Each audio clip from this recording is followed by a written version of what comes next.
Viral di media sosial mengenai aksi yang dilakukan oleh sekelompok pemuda.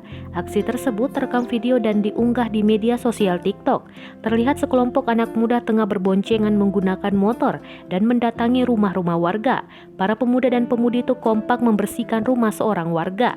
Selain itu, mereka juga terlihat memberikan bantuan kepada sejumlah warga lanjut usia atau lansia yang diketahui tinggal di rumah tersebut. Atas aksinya itu, para pemuda ini mendapat apresiasi dari para warganet. Video tersebut diunggah oleh akun TikTok @carenang ringan tangan.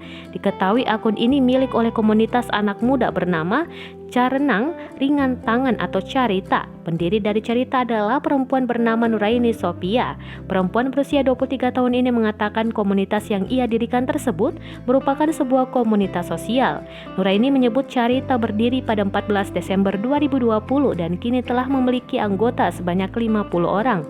Para anggota tersebut terdiri dari berbagai kalangan usia mulai 17 hingga 23 tahun.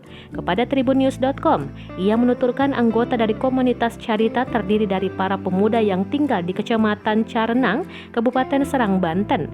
Fokus dari komunitas ini ialah membantu para warga lansia. Lebih lanjut, perempuan kelulusan dari Universitas Pasundan, Bandung ini menjelaskan mengenai bantuan apa saja yang mereka berikan.